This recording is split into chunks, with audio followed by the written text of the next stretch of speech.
Et maintenant, nous passons dans une nouvelle séquence avec Benjamin Rodier qui est à côté de moi. Benjamin que l'on voit souvent ici à l'Université catholique de Lille, qui est intervenu également lors de la journée sur l'Asie. Euh, donc Benjamin qui a une approche philosophique, qui se présente comme philosophe évolutionnaire. Peut-être vous pourrez en dire un peu plus. Et donc, dans votre intervention, donc vous proposez d'avoir, de présenter d'abord ce qu'est le courant constructif et ensuite de parler sur les solutions qui sont mises en œuvre pour lutter contre le changement climatique et notamment des solutions qui sont rassemblées ou inventoriées dans le cadre du projet Drawdown. Absolument. Merci Loïc. Donc effectivement, je vais vous parler pendant une dizaine de minutes de la pensée constructive, qui est un nouveau courant de pensée qui émerge dans le monde en réponse à la crise systémique dans laquelle nous sommes. Donc moi-même, je suis l'un des instigateurs de cette pensée, puisque je suis le fondateur, avec mon ami Thierry Curti, du courant constructif. Alors le courant constructif, c'est quoi? Eh bien, c'est un think tank dédié à la prospective des solutions. Donc notre but, eh bien, c'est de faire connaître les solutions en matière de développement durable, en matière de développement social, etc., aussi bien au grand public qu'aux décideurs, aux intellectuels, aux entrepreneurs. Voilà, donc je vais vous parler un petit peu de notre démarche, et puis je vous parlerai également de quelques autres collectifs qui s'inscrivent également dans cette dynamique constructive. Voilà. Je vais commencer. Hop. Ah, ça en a passé trop.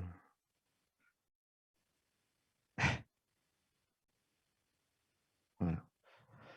Alors, au point de départ de notre réflexion au courant constructif, il y a cette idée que nous sommes aujourd'hui confrontés à une crise systémique.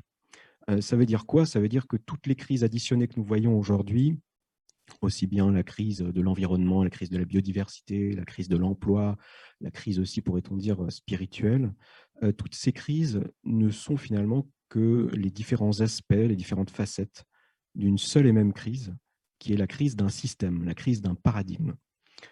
Alors simplement, une crise systémique de ce genre, ça n'est pas quelque chose d'abstrait.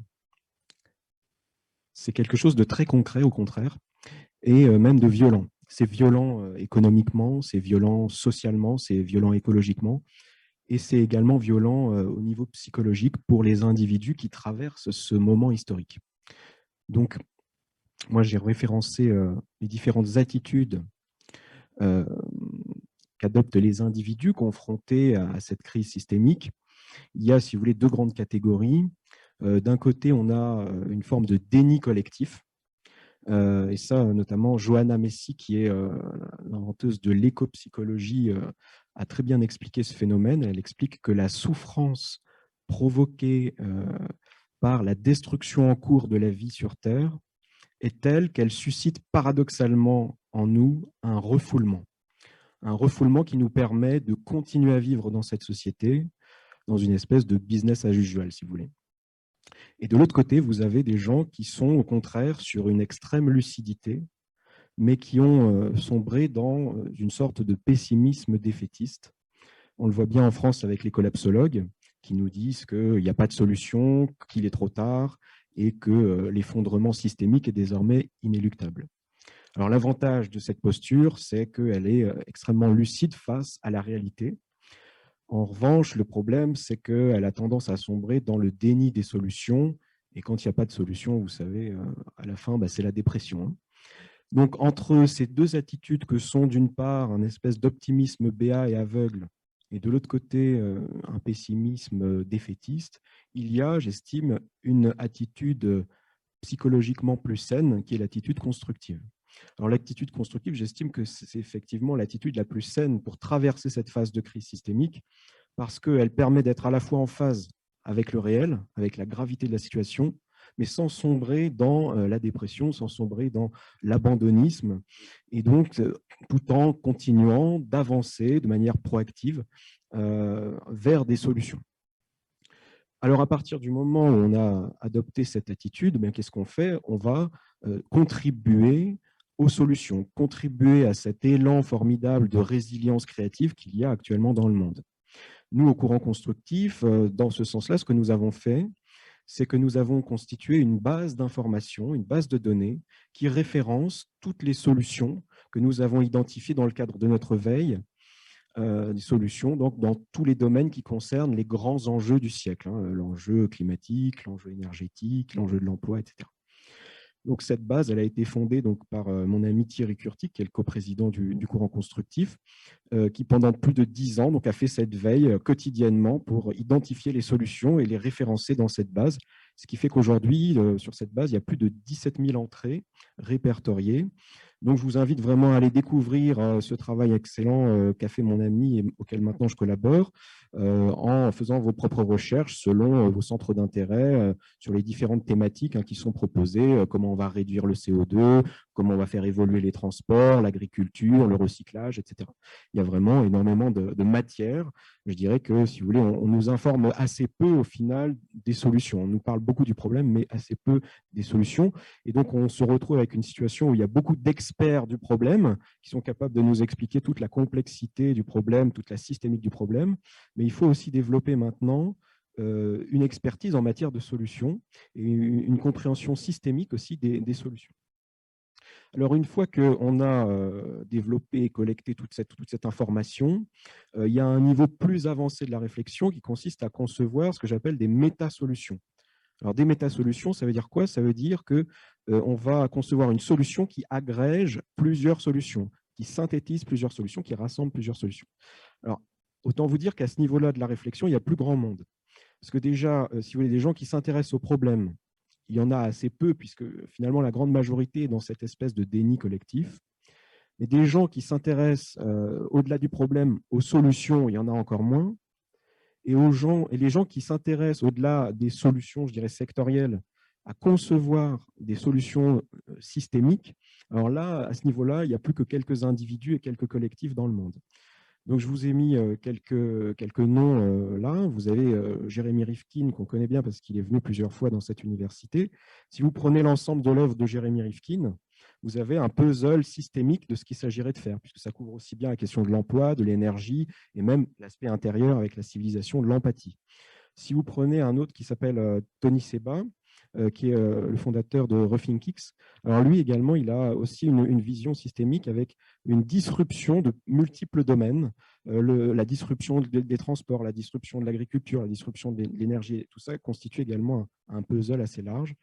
Vous avez Bill Gates. Alors Bill Gates, il a une manière de penser qui est complètement systémique, mais je dirais au-delà de ça, il est dans une action systémique, puisqu'en tant que financeur, il finance les différents secteurs de la transition systémique, aussi bien le secteur de l'énergie, avec les ENR, la fusion, que le secteur de la capture carbone, la viande artificielle, etc. Il est derrière à peu près tout.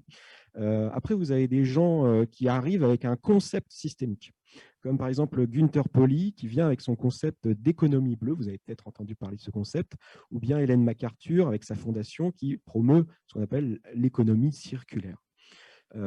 Vous avez également dans cette veine-là des métasolutionneurs, des gens qui font une sélection des meilleures solutions dans le monde. On a vu récemment en France avec Bertrand Piccard qui, avec son équipe, rassemblé plus de 1000 solutions selon 3 critères.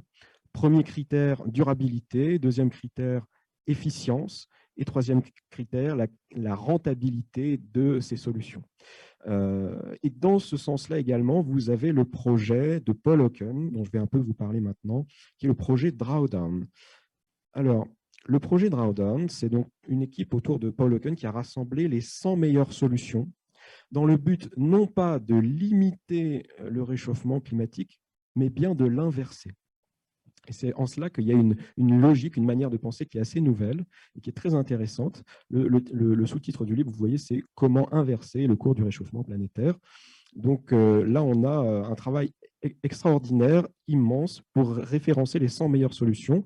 Je vous en ai mis 7, là, ce sont les 7 premières. Ils ont classé les solutions par ordre d'importance en fonction de combien elles permettent d'éliminer de CO2 dans l'atmosphère. Et vous voyez, ce qui est intéressant de constater, c'est que ce n'est pas forcément des solutions auxquelles on s'attendrait.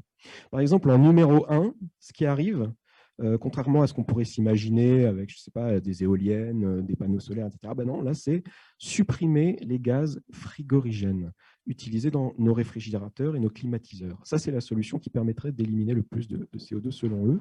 Alors après, vous retrouvez l'éolien, le gaspillage alimentaire, restreindre sa consommation, notamment sa consommation de viande, la reforestation, renforcer la planification familiale, et puis des mesures plus sociales, finalement, améliorer l'accès des filles à la scolarité.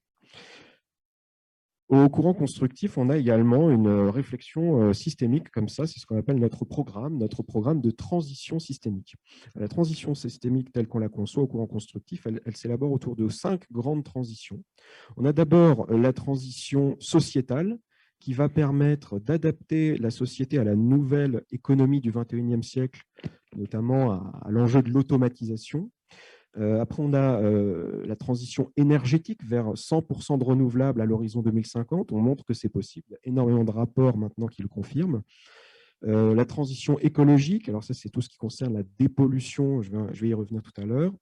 La transition agroécologique pour réinventer notre système alimentaire.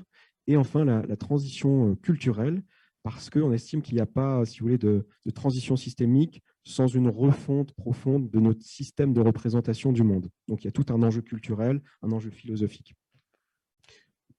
Alors, encore 4 minutes à peu près. Oui, ça va aller. Le point commun entre courant constructif et le projet de Rodin, c'est que nous sommes tous les deux dans une logique inversiste. L'inversisme, c'est quoi? C'est de penser non pas simplement qu'on va essayer de limiter le réchauffement, mais qu'on va carrément l'inverser, comme je vous disais. Ou bien, on pourrait dire, au lieu d'essayer de polluer moins, on va essayer de dépolluer. Mon ami Thierry Curti résume ça en une seule phrase, c'est très simple. Polluer moins, c'est polluer quand même. Et polluer quand même, eh bien, c'est mourir. Ce que nous devons faire, si nous voulons avoir un avenir, c'est dépolluer massivement. Et Paul Hawken va dans le même sens, il nous dit le seul objectif logique pour l'humanité, c'est d'inverser, bien d'inverser le cours du réchauffement climatique. Alors, cette logique inversiste, elle est rendue possible aujourd'hui par l'émergence d'un nouveau secteur industriel, qui est le secteur de la capture du carbone. Aujourd'hui, l'humanité sait capter le carbone atmosphérique et c'est un nouveau secteur industriel qui se développe avec des grands leaders, Global Thermostat, Climeworks, qui est une entreprise suisse, Carbon Engineering, etc. Et il y a des grands financiers comme Bill Gates et Elon Musk derrière ça pour promouvoir le développement de ces technologies-là. Vous voyez là la carte du secteur CCUS, carbone capture, dans le monde, qui est en train de se développer aussi bien aux États-Unis, en Chine qu'en Europe. Alors, la clé dans tout ça, ce n'est pas simplement qu'on va savoir capter ce CO2, mais c'est qu'on va savoir le valoriser. Parce qu'il y a eu un grand événement, si vous voulez, dans ces 10 dernières années, c'est que le CO2 est devenu une ressource. On sait aujourd'hui, avec du CO2, faire énormément de choses. Par exemple, on va savoir faire du carburant pour faire voler nos avions ou avancer nos voitures. On va savoir faire de la fibre de carbone pour remplacer l'acier et l'aluminium. On va savoir faire des engrais, de la protéine alimentaire, du graphène, du béton, des diamants, etc., etc. Vous voyez à droite Richard Branson qui montre un liquide à base de CO2 qui permettra de faire voler les avions. Et pour terminer, je vous ai mis un certain nombre de petits objets du quotidien qui commencent à savoir être fabriqués à partir du CO2. Et notamment par une entreprise qui s'appelle New Light Technologies, qui fabrique une espèce de plastique qui s'appelle Air Carbon, à partir duquel il fabrique aussi bien des chaises, des coques de téléphone, ou bien des lunettes. On peut faire aussi donc de la fibre alimentaire, du savon, et même de la vodka, vous voyez, avec du CO2. Donc, énormément de choses. Donc, pour résumer, 4 points. Premièrement, adoptons une attitude constructive pour maintenir un équilibre mental dans ce contexte de crise systémique. Deuxièmement, valorisons les solutions pour favoriser ce processus de résilience créative. Troisièmement, pensons en termes de méta-solutions systémiques au-delà des solutions sectorielles. Et enfin, pensons en termes de dépollution et pas seulement en termes de polluer moins. Voilà, je vous remercie. Merci beaucoup. Merci pour cette approche résolument positive.